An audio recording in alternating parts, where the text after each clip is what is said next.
Welcome to Keto Life Support, where we make your keto life sustainable, fun, and low stress. I'm Kim Howerton, and I'll be coming to you weekly with some of my keto besties to bring you the practical, real-world keto advice that you need. Quick disclaimer, I am not a doctor, and even if we do have a doctor in the house from time to time, he or she is not your doctor, and nothing we say on this show should be taken as medical advice. Always check in with a trusted medical professional about your own personal medical concerns. Hello, this is Kim Howerton, and you are listening to Keto Life Support. This is episode number 62. On today's episode, I want to talk a little bit about, it's going to be a personal story about my experience of being overweight from so young. And so it's a little bit of a bio, a little backstory some of you may or may not know, but I'm going to try and tie it into things that hopefully you can identify with, or you might identify with pieces of, because, it's not all about me, people. But hopefully by telling my story, you might find some insight into your own story, which is really what this is all about.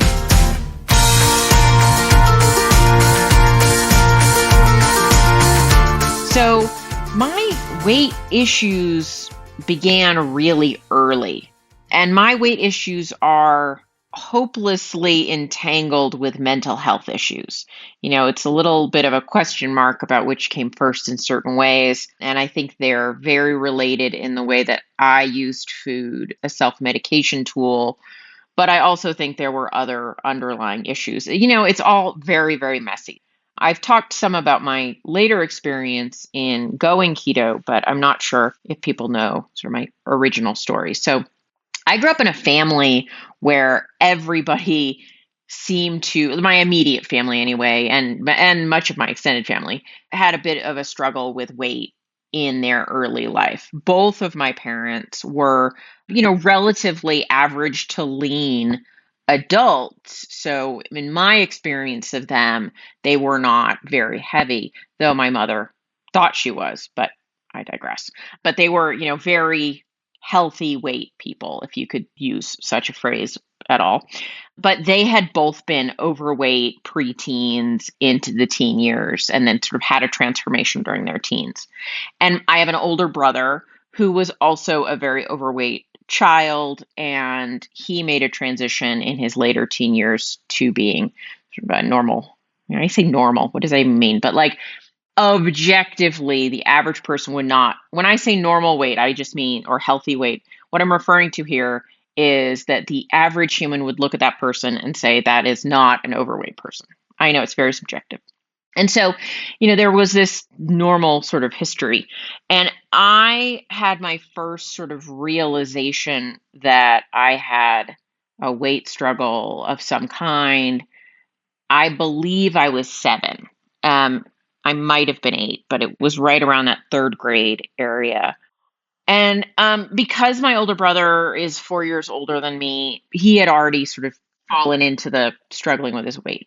And I remember there was something happening where he was either going to some sort of weight loss class, or I know he ended up going to a weight loss camp one summer. So it was probably the summer camp experience. But I remember being sort of a bratty little sister, as they will be. And I remember, I don't know if you guys have this habit, right? Where our fridge was in our kitchen, there was a step stool next to it. It's just where it was positioned. And so I remember being a kid sitting on that stool and opening the fridge and just staring into it to see what I wanted to eat. And I was like, this is a terrible, at the time it seemed like a great place to have a seat, but it was terrible in hindsight. And I remember saying to somebody something along the lines of, and I don't think it was to my brother, I think it was to one of my parents, like, gosh, I'm so glad I don't have to go to that place like my brother does.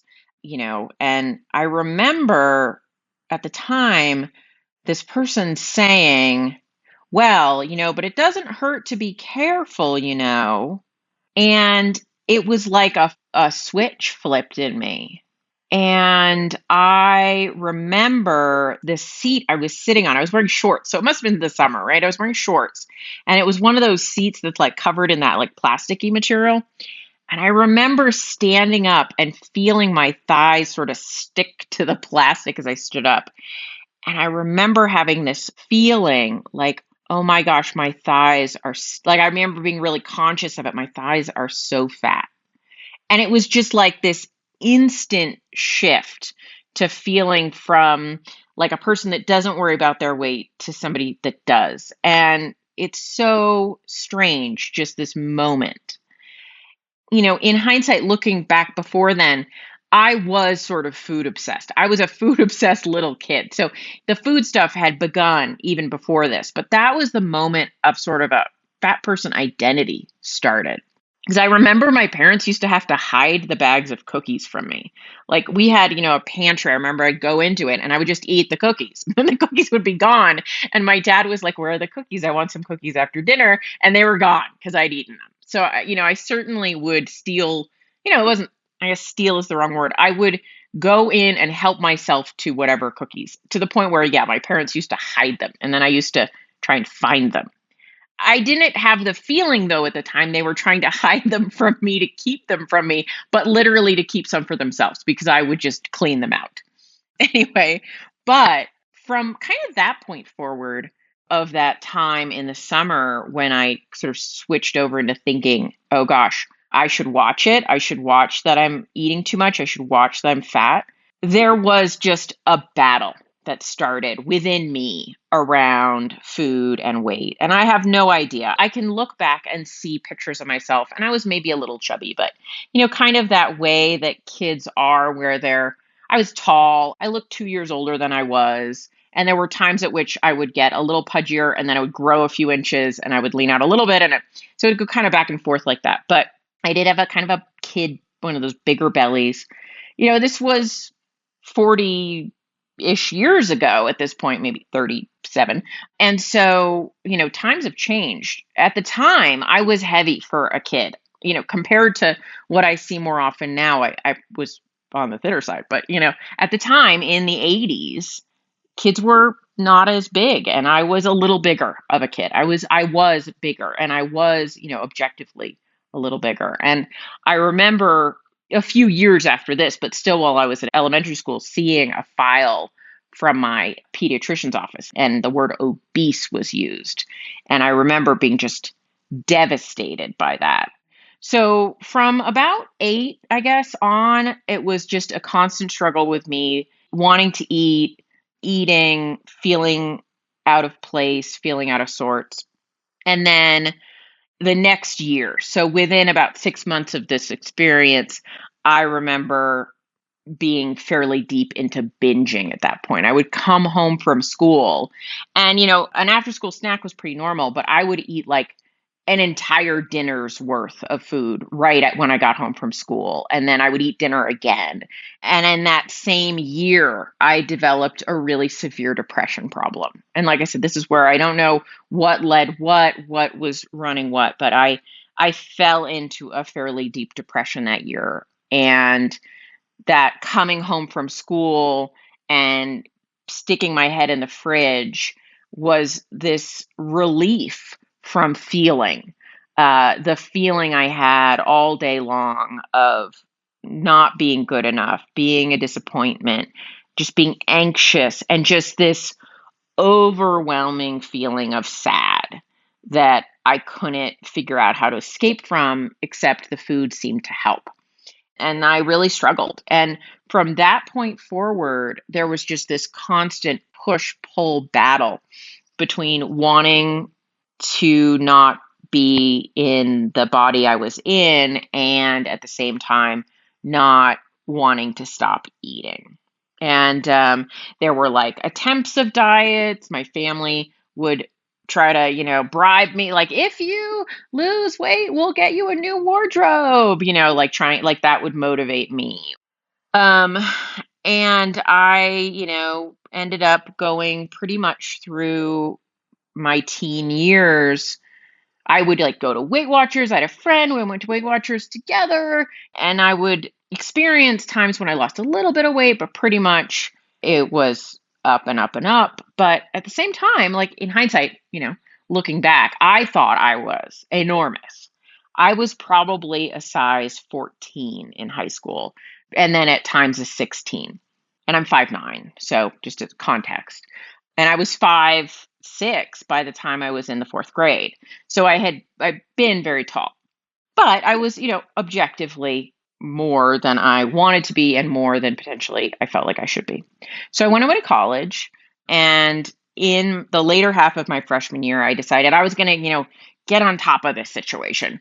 And I ended up losing a good deal of weight and feeling for the first time in my, semi-adult, from my teen years on, right? From my sort of like conscious of my body time, good about things. Like I was like borderline. I was like, I still could lose some more in my mind. That's how I felt. But, I looked at pictures and I felt proud instead of ashamed.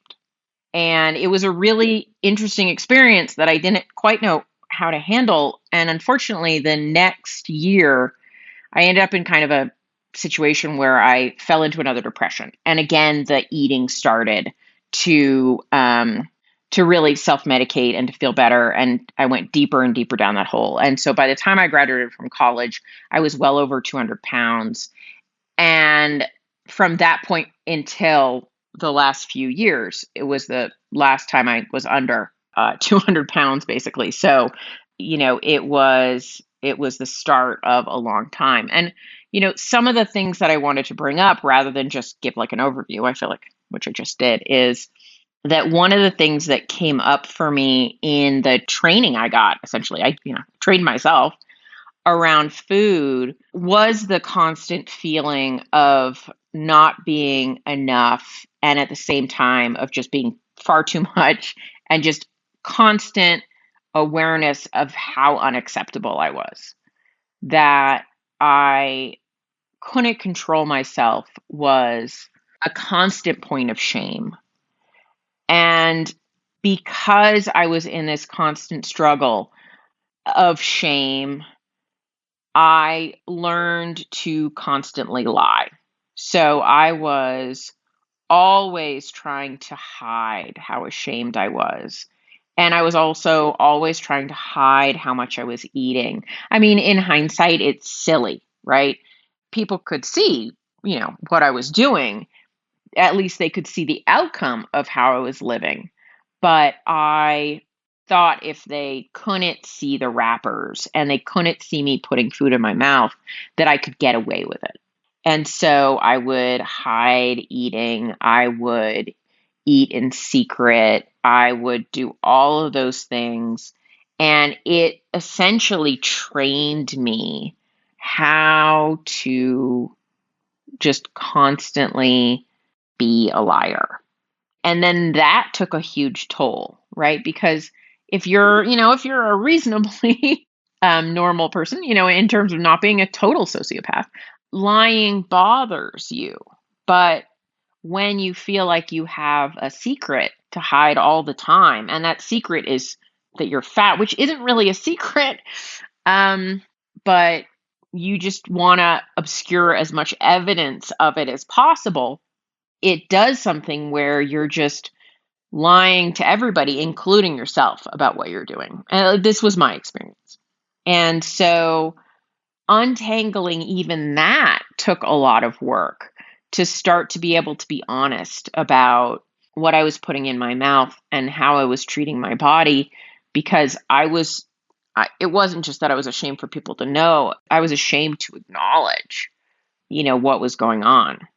And so this spiral of depression, eating, shame became so entangled that I couldn't tell where one began and the other ended. And as I then entered my adulthood as a heavy person, some of these tendencies were so locked in place that the work that I've had to do over the last 5 or so years to untangle the places in which it wasn't just that I didn't know how to be honest around these topics with other people. It was like I didn't know how to be honest with myself. And coming into this keto world was, in all honesty, some of the first times that I began to realize like the depth of this entanglement. and how few skills I had in certain arenas, right? Like, because I'd leaned so heavily on food as a coping mechanism, I hadn't developed many other healthier coping mechanisms, which may have included good communication skills, right? Because I mean, I think everybody is somewhat conflict avoidant, right? Conflict doesn't feel good. Nobody wants to be in conflict. But I think people who are especially conflict avoidant, I mean, it's which came first, the chicken or the egg at a certain level, but people who develop weight problems early in life, I find are often more conflict avoidant or more conflict sensitive than other people. And so the good news for me as a child was that I got such a sense of numb from food, that the sort of cascade of emotions, the overwhelm was blunted. And as I entered into a period of, what could be called food sobriety in a way, no longer leaning on the crutch of food, if you'd like to use the word addiction, no longer, being so deeply within my food addiction, stripping some of that away, you have to confront the ways in which you did not prepare yourself to live life as an adult. Like, a lot of my orientation around shame, blame, and food was stuck in this child orientation. I remember in my 30s being in a relationship with my boyfriend, and he had a bag of candy. I say had like it was one time, but imagine that the story happened repeatedly. He had a bag of candy, and he was gone for the day, and I ate some of the candy, and like it was not my candy, and I was not supposed to eat candy, like according to me, not according to him, but like I had said I'm not eating candy because I was on a perpetual diet. But when nobody was looking, I would eat the candy, right? Because I had the orientation of a child against my diet, as if there was some adult monitoring my progress and I was the kid left unattended.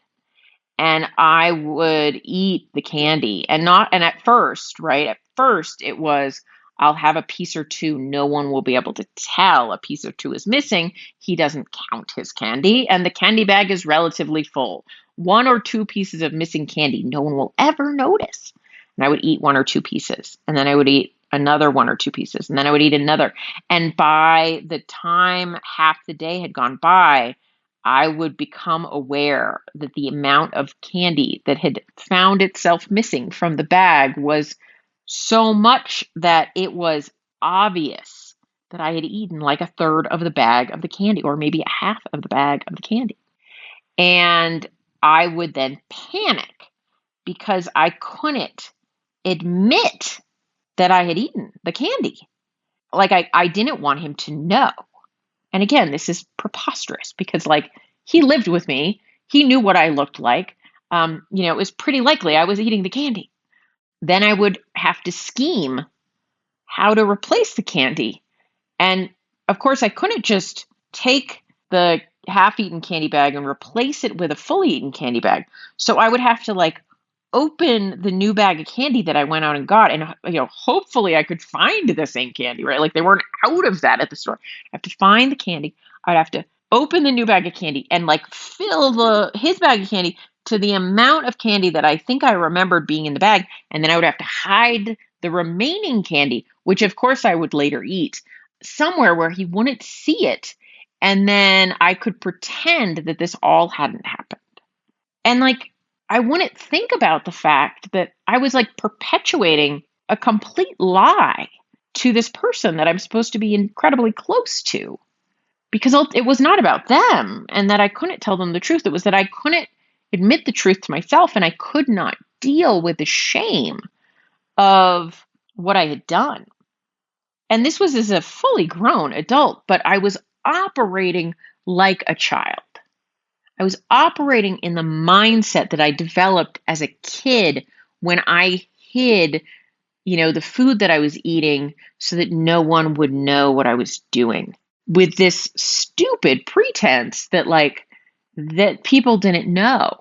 With this, like that way that a child will pull a blanket over their head and think that they're hiding because, they can't see you, right? They covered up their eyes, they close their eyes, and they think that means that you can't see them, right? And then that makes sense. Like with a little kid's level of self-awareness, if you studied child development, there's stages at which this identity, this self becomes conscious. And before that point, they don't realize that when they close their eyes, that doesn't mean you can still see them, right? Because they don't have a sense of self versus other. And they don't know when when a baby looks in a mirror, they don't know that that's them, right? So these things develop in stages. And I think for a lot of us, we got stuck somewhere early on in this place when we were a kid that had compulsive eating problems. And there's a stage of development somehow we got trapped in. And so in my 40s, I've had to untangle these places where I was like a toddler in my dealings around coping mechanisms without the crutch of the food.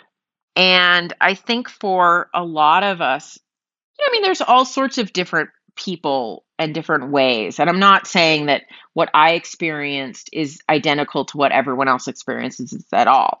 But, there are some people that gain weight in adulthood, and there are some people that gain weight, just after pregnancy, and there are some people that gain weight, all different state after an injury, right? All different stages.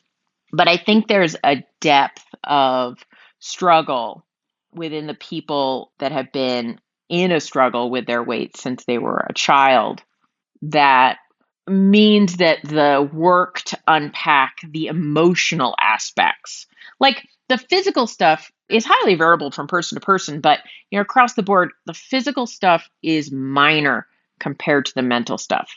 And I know some of you think that's nuts. And if that's true, that the physical stuff is harder than the mental stuff was for you, like maybe that, congratulations. But for me, the mental stuff is really the life-changing stuff ultimately.